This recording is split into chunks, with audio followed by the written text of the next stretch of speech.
Well, what is going on, YouTube? Welcome back to A Therapeutic Edge. It's very nice to have you here today. I have something very cool on the table. This is the second knife in a couple of weeks from the folks over at Divo Knives. This is the Mash 2.0. And while I am a huge fan of the Buzz, I am also a huge fan of the Mash 2.0. This is PVD coated titanium. It's got a nice wire clip. It is a 14C 28N blade. It has got a fantastic hollow grind in it. I mean, you can definitely see the family lineage here between these two. Just great knives. The folks at Divo are absolutely killing it. I do like the Buzz a little bit better. It fits my hand a little bit better, but Women Carry Knives likes the Mash here quite a bit, and it's easy to see why. First and foremost, with that hollow grind, this is a very slicey cutting tool. Second, it sits in the pocket beautifully well. Now it is a steel lock bar. It's a liner lock with a steel lock bar. The tie on the inside is really milled. I thought it was aluminum when I first opened it up because it is so light. But I talked to Kevin, and it is in fact titanium. Now it does say 14C right there on the blade, as you can see. It's got some nice milling. It's a very comfortable knife. Action is very good. Right? A little bit of bounce there, but not much. It is limited in deployment. You can roll it out. You can thumb flick it. I mean limited. I mean it's all in the hole up here. Whereas the Buzz here has a deployment hole as well as a little mohawk for top flip. This is just hole opening, and I'm okay with that. Don't get me wrong. I think they kept it simple, kept it straightforward, and kept it clean. Interestingly enough, it does have a larger pocket clip than the Buzz, at least longer. Very simple design beyond that, right? It's got a blade stop here. It's got a nice back spacer, right? It's very clean.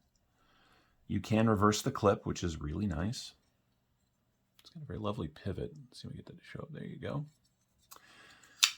This is,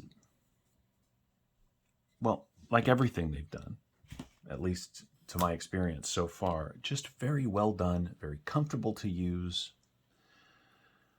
The only thing I wish that they were doing was making more. Now, it's tough.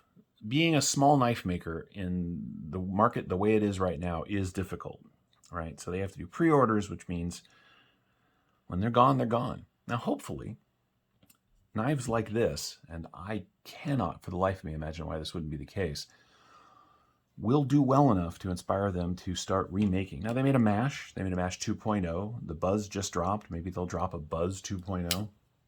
I know Kevin in particular is not interested in doing a lot of repetitive stuff, but these are really good. So let's get some basic specs out of the way. You're looking at a little bit shy of 3 1/4 inches of cutting on, so the cutting edge and the actual blade length, if we go to here, about the same. So a little under 3 1/4, right at 3 1/4 overall for the blade length of that 14C.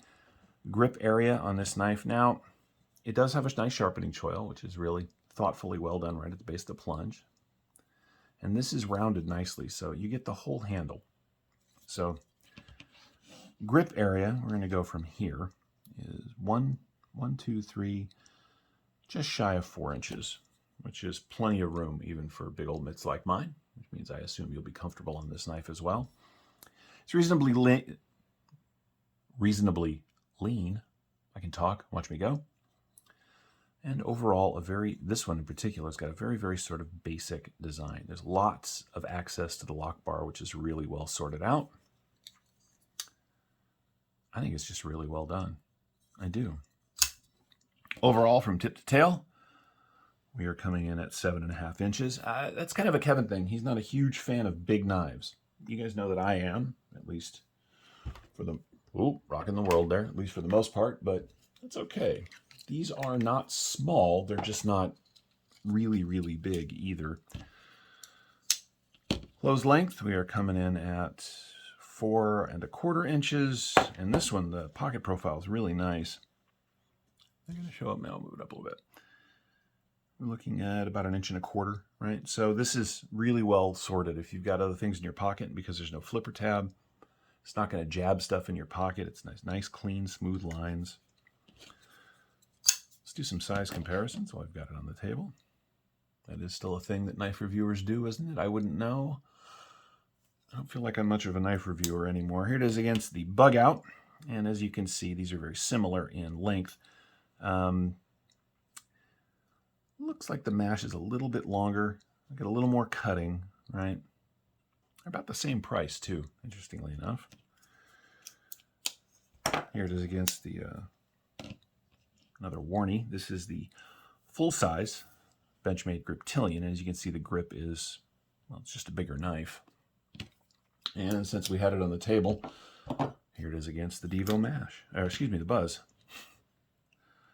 Right, they are very similar in overall dimensions. The Buzz is a little thicker through the handle, which suits me really well. But both of them are very comfortable to hold. What else do we have laying around? Let's see.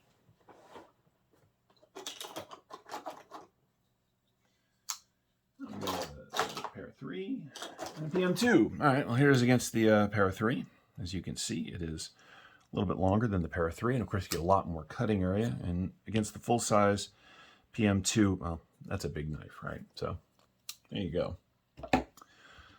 Now, I said this knife is light. Light enough that I thought for sure when I first got it out of the box that these were aluminum. They're not. They're titanium, which is a very, very cool bit. Let's go ahead and weigh it.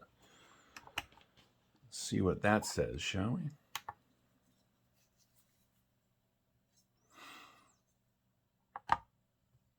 Yeah, 3.7 ounces. I mean, for a 7-inch knife, by way of comparison,